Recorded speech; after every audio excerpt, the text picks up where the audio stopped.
Sa isang tahimik ngunit marangyang subdivision sa Maynila, may isang bahay na palaging napapansin ng mga dumaraan. Mataas ang gate, malawak ang bakuran, at may mga ilaw na kumikislap tuwing gabi na parang isang palasyo. Ang bahay na iyon ay pagmamay-ari ng isang kilalang milyonaryo, si Marco Herrera. Sa edad na 33, si Marco ay isa na sa pinakabatang sihi sa industriya ng real estate at konstruksyon.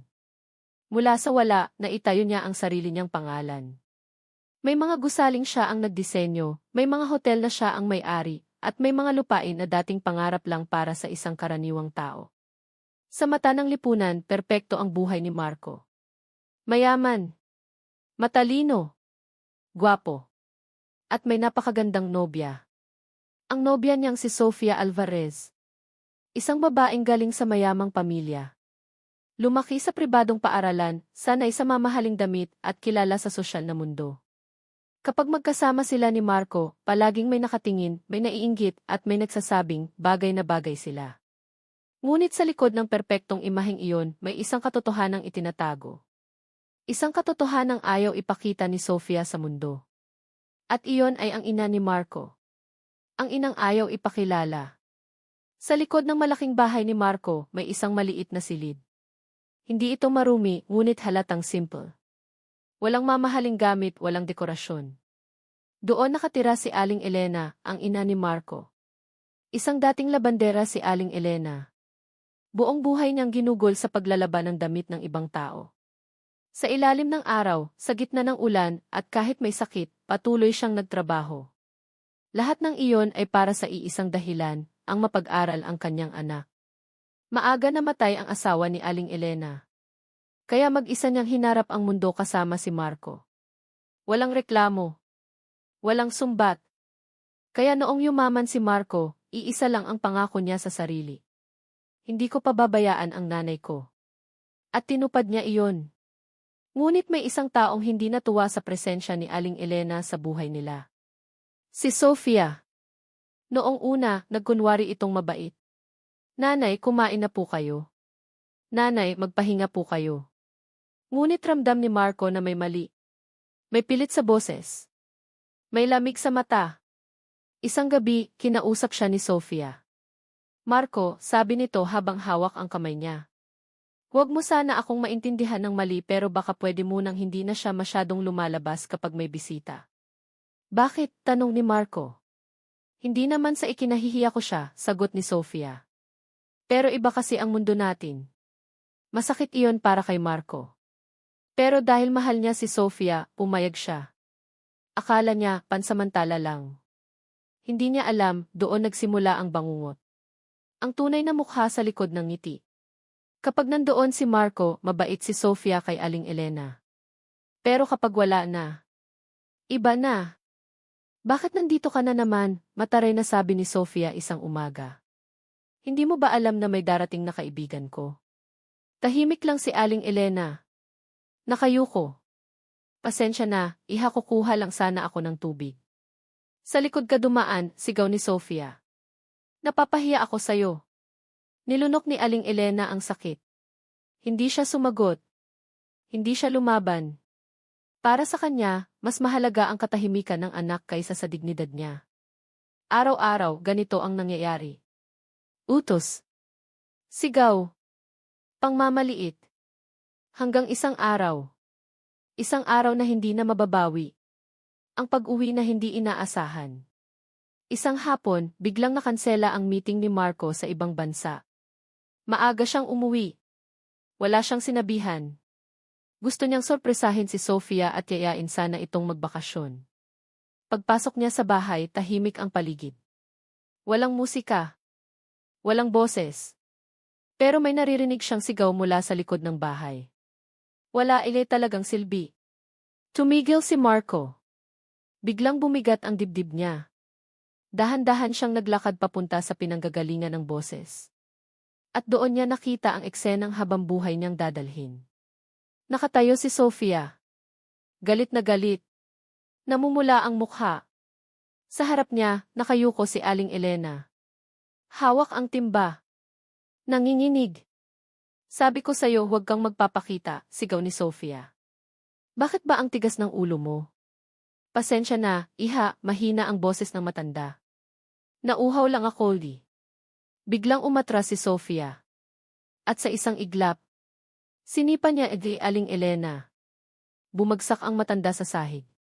Umalis ACS harap bay, sigaw ni Sofia. Nanlaki ang mga mata ni Marco. Parang huminto ang oras. Sofia! Napalingon ang babae. Namutla nang makita si Marco. Marco, hindi ito ang iniisip mo, di. Pero huli na. Lumuhod si Marco sa tabi ng ina. Nanay, okay ka lang ba? Nanginginig ang boses niya. Umiiyak si Aling Elena. Anak, huwag kang magalit, ako na lang ang aalis, di. Doon tuluyang bumuhos ang luha ni Marco. Hindi dahil sa galit, kundi dahil sa konsensya. Ang katahimikang mas masakit sa sigaw. Tinulungan ni Marco ang ina na tumayo. Dinala niya ito sa loob ng bahay. Nilinis ang sugat. Pinainom ng gamot. Pagkatapos, hinarap niya si Sofia. Walang sigaw. Walang mura. Tahimik lang siya. At mas nakakatakot iyon. Simula ngayon, malamig niyang sabi. Huwag mo nang lalapitan ang nanay ko. Marco, please, nadala lang ako, umiiyak si Sofia. Hindi siya sumagot. Tumingin lang siya, parang tuluyan ng may nabasag. Sa isip ni Marco, malinaw na malinaw ang isang bagay. Hindi siya gaganti sa pamamagitan ng pananakit. Gaganti siya sa paraang hindi kailanman makakalimutan ni Sofia. Hindi nakatulog si Marco buong gabi. Nakatayo siya sa balkonahe ng bahay, hawak ang tasa ng malamig na kape, habang pinagmamasdan ang madilim na kalangitan. Sa loob ng bahay, mahimbing na natutulog ang kanyang ina matapos uminom ng gamot. Sa kabilang kwarto naman, gising si Sofia, alam niyang may mali, ramdam niyang may nagbago. Pero walang lakas ng loob si Marco na kausapin siya. Hindi dahil takot siya, kundi dahil baka kung magsalita pa siya masaktan niya ang sarili niyang puso. Ang unang desisyon. Kinabukasan, maagang gumising si Marco. Tahimik siyang naghanda ng almusal para sa ina, isang bagay na matagal na niyang hindi nagagawa dahil sa sobrang abala sa trabaho. Nanay, mahinahon niyang sabi habang inilalapag ang pagkain. Mula ngayon, dito ka na sa main room. Ayokong bumalik ka sa likod. Nagulat si Aling Elena. Anak, okay lang ako roon. Hindi na mariin niyang sagot. Panahon na para igalang ka sa sarili mong bahay. Napaluha ang matanda. Hindi siya sanay na unahin ang sarili. Buong buhay niya, palagi siyang nasa likod, sa likod ng pila, sa likod ng pangarap, sa likod ng tagumpay ng anak. At ngayon, sa unang pagkakataon, naramdaman niyang may puwang siya sa harap. Ang babaeng nawala ng lakas. Habang nag-aalmusal sina Marco at Aling Elena, bumaba si Sofia. Tahimik. Walang ayos ang buhok. Walang make-up. Ibang-iba sa babaeng palaging elegante at kontrolado. Marco, mahina niyang sabi. Kailangan nating mag-usap. Hindi tumingin si Marco. Nagpatuloy lang siya sa paghiwa ng prutas. Mamaya, sagot niya. May kailangan muna akong gawin. Hindi sanay si Sofia sa ganitong trato. Dati, isang luha lang niya, sumusuko na si Marco. Dati, isang yakap lang, tapos na ang lahat. Pero ngayon wala. At doon nagsimulang pumasok ang takot sa puso ni Sofia. Tahimik na pagbabago. Sa mga sumunod na araw, parang walang nangyari sa panlabas na anyo ng bahay. Kumakain pa rin sila sa iisang mesa. Magkasama pa rin silang pumapasok sa mga event, nakangiti pa rin si Marco sa harap ng ibang tao. Pero sa likod ng lahat ng iyon, unti-unti niyang binabaklas ang mundo ni Sofia. Una, binago niya ang mga dokumento sa bangko. Lahat ng joint accounts na may pangalan ni Sofia, inalis. Ang mga credit card na dati walang limitasyon, biglang nagkaroon ng restriksyon. Ikalawa, ang mga koneksyon. Isang tawag lang ni Marco, maraming imbitasyon ang biglang nawala. Mga charity gala. Mga fashion event, mga business dinner na dati laging kasama si Sofia, ngayon, pangalan lang ni Marco ang nasa listahan. Hindi pa rin nagsasalita si Marco tungkol dito. Hinahayaan niyang maramdaman ni Sofia ang pagkawala. Ang unang pagputok. Isang hapon, dumating si Sofia sa opisina ni Marco, galit na galit. Marco, sigaw niya, sabay bukas ng pinto. Bakit naka-freeze ang card ko? Pinahiya mo ako sa harap ng mga kaibigan ko. Tahimik ang buong opisina. Dahan-dahang tumingin si Marco sa kanya. Hindi kita pinahiya, mahinahon niyang sagot. Inaalis ko lang ang mga bagay na hindi mo naman pinaghirapan. Parang sinampal si Sofia ng katotohanan. Ano bang problema mo? Sigaw niya. Isang beses lang nangyari yon. Isang pagkakamali. Tumayo si Marco. Lumapit. Hindi galit ang mukha, kundi pagod. Hindi ang sipa ang problema, sabi niya. Kundi kung sino ka kapag wala akong nakatingin. Napahinto si Sofia. Hindi mo man lang tinanong kung bakit. Hindi ko na kailangan, putol ni Marco. Dahil nakita ko na.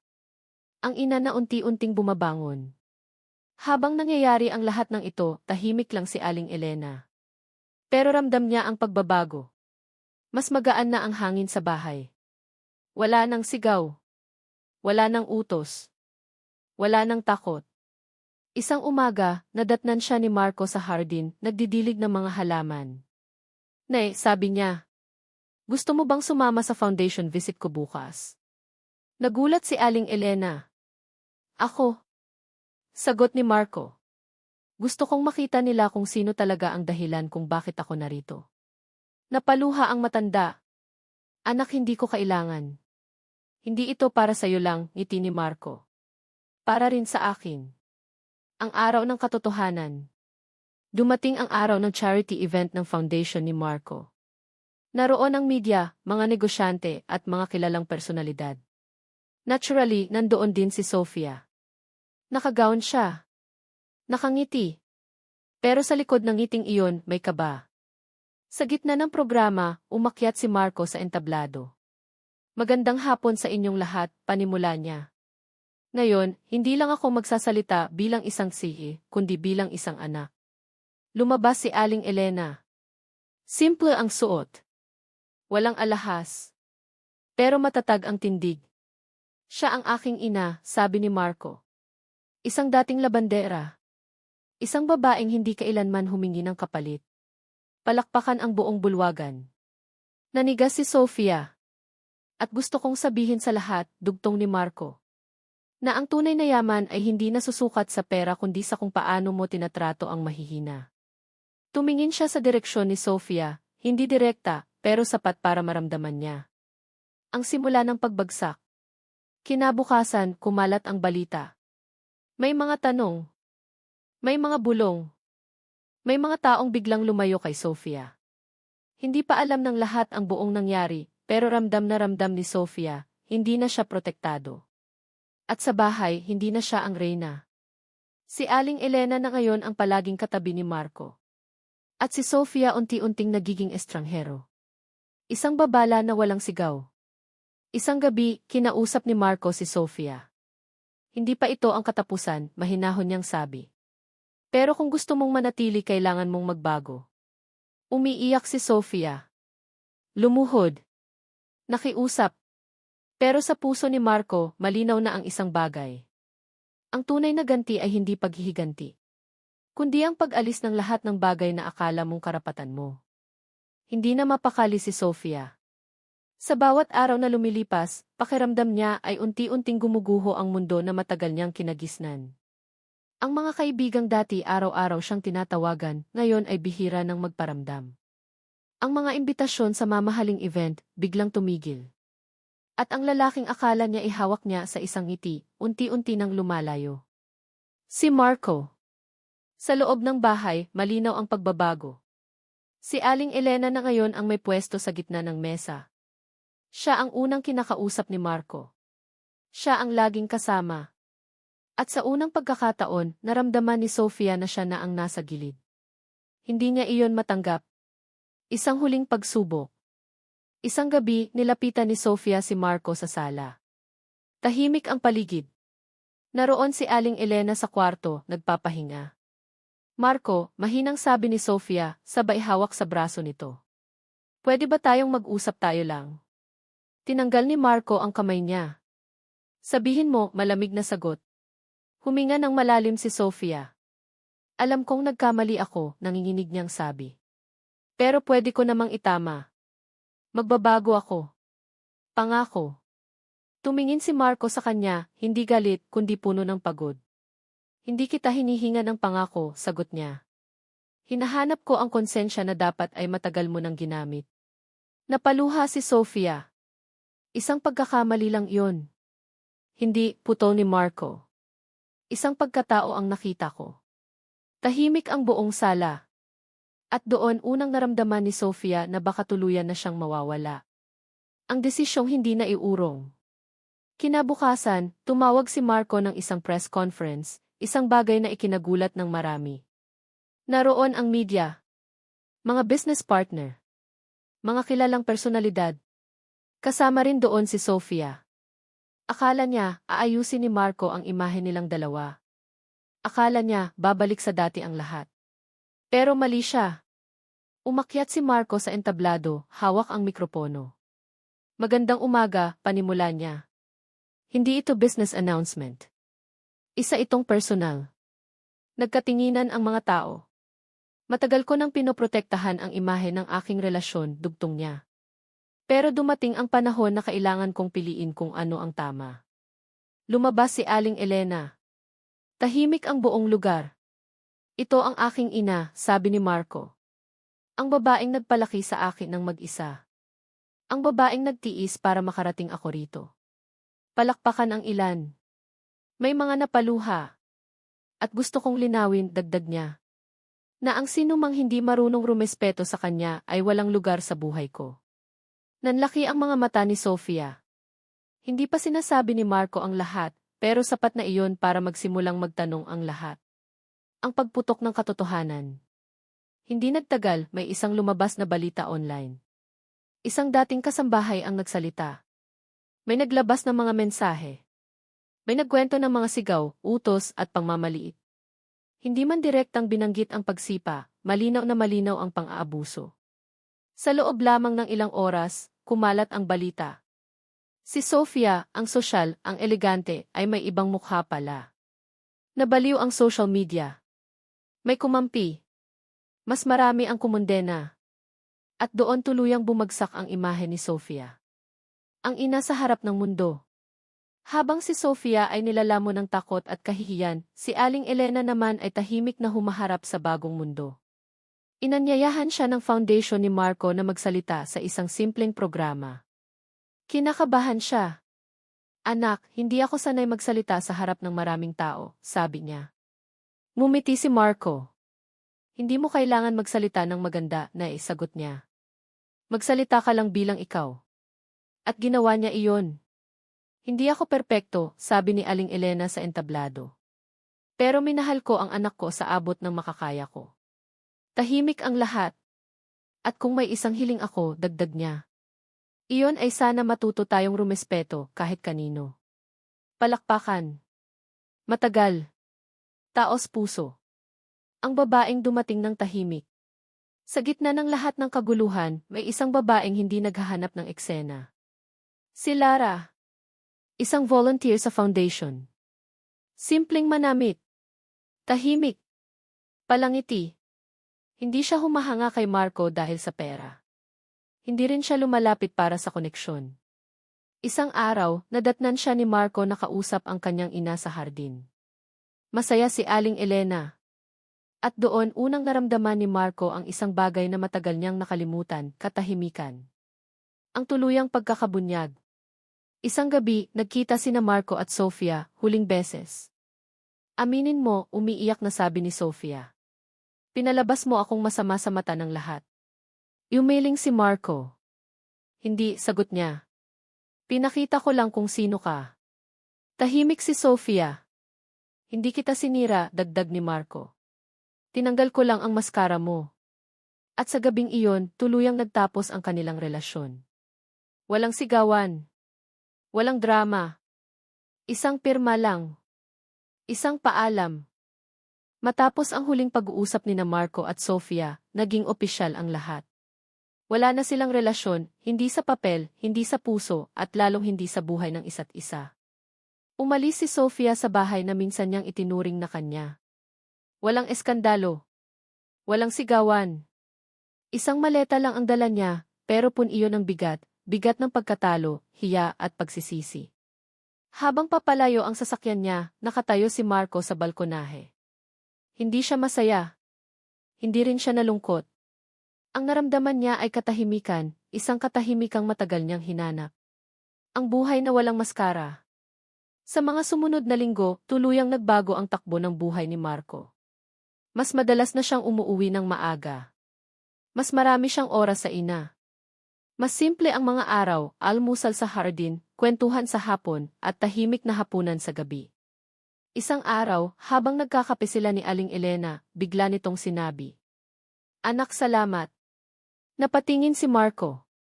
Para saan po, Nay? Sa pagpili ng tama, sagot ng ina. Hindi lahat ng may kaya ay mailakas ng loob na ipaglaban ang magulang. Napatigil si Marco. Nay, kayo ang nagbigay sa akin ng lakas. Umiti ang matanda. Sa likod ng ngiting iyon may kapayapaan. Ang pagbagsak ni Sofia. Samantala, si Sofia ay unti-unting nilalamon ng sarili niyang mundo. Ang mga kaibigan niyang dating laging nariyan, wala na. Ang mga event na dati inuuna siya, sarado na ang pinto. Ang mga taong minsang humahanga, umiwas na. Sa social media, may mga patutsada. May mga tanong. May mga taong tahasang humusga. Hindi man direktang binanggit ang buong nangyari, malinaw sa lahat. May ginawang mali si Sofia. Isang gabi, mag-isa siyang nakaupo sa maliit na apartment na nilipatan niya. Walang kasambahay. Walang mamahaling gamit. Walang papuri. Doon niya unang naramdaman ang bigat ng pagiging mag-isa. Ganito pala, mahina niyang sabi sa sarili. Ganito pala kapag wala ka ng inaapakan. Pero huli na ang lahat. Ang babaeng tahimik na nariyan. Habang ang isang mundo ay gumuho, may isa namang unti-unting nabubuo. Si Lara. Hindi nagmamadali si Lara. Hindi rin siya umaasa. Tahimik lang siyang naroon, tumutulong sa foundation, nag-aasikaso ng mga bata, at nakikinig kay Aling Elena kapag may kwento ito. Isang hapon, nadatna ni Marco ang ina at si Lara na magkasamang nagtatawa sa kusina. Marco, sabi ni Aling Elena. Marunong pala siyang magluto ng paborito mong ulam. Napangiti si Marco. Talaga po? Ngumiti si Lara. Tinuruan lang po ako ni Nanay Elena. At doon, may isang mainit na damdaming dumaan sa dibdib ni Marco. Hindi matindi, hindi magulo, kundi payapa. Isang desisyong may takot. Isang gabi, kinausap ni Marco ang ina. Nay, sabi niya. Natatakot po ako. Nagulat si Aling Elena. Ikaw? Natatakot? Opo, sagot ni Marco. Natatakot akong magmahal ulit, baka magkamali na naman ako. Hinawakan ng ina ang kamay niya. Anak, mahinahon niyang sabi. Ang pag-ibig ay hindi perpekto. Pero makikilala mo ang tama kapag hindi ka ipinaglalaban-laban sa sarili mo. Tahimik si Marco. At doon niya naintindihan. Ang paglapit na walang pilit. Hindi niligawan agad ni Marco si Lara. Walang bulaklak. Walang ingranding salita. Walang pangako. Sa halip may mga simpleng usapan. May mga tahimik na lakad. May mga sandaling magkasama sila ni Aling Elena. Isang araw, biglang sinabi ni Lara. Marco, kung may nararamdaman ka man, gusto kong malinaw, hindi ako papasok kung may anino pa ng nakaraan. Ngumiti si Marco. At kung papasok ako, sagot niya. Gusto kong buo. Ang huling pagsubok. Isang hindi inaasahang araw, muling nagpakita si Sofia. Payat. Walang ayos. Ibang-iba sa dating siya. Marco, mahina niyang sabi. Gusto lang kitang kausapin. Tumingin si Marco, walang galit, walang awa. Ano ang kailangan mo? Tanong niya. Gusto kong humingi ng tawad sa nanay mo, umiiyak na sabi ni Sofia. At sayo? Tahimik si Marco. Ang kapatawaran, sagot niya. Hindi ko ipinagkakait. Pero ang pagbabalik hindi na. Tumango si Sofia. At umalis, dala ang huling aral ng kanyang buhay. Tahimik ang umaga sa bahay ni Marco. Hindi ito ang katahimikang puno ng takot tulad ng dati. Hindi rin ito katahimikang may tensyon. Ito ay katahimikang may kapayapaan, isang bagay na matagal nang nawala sa buhay niya.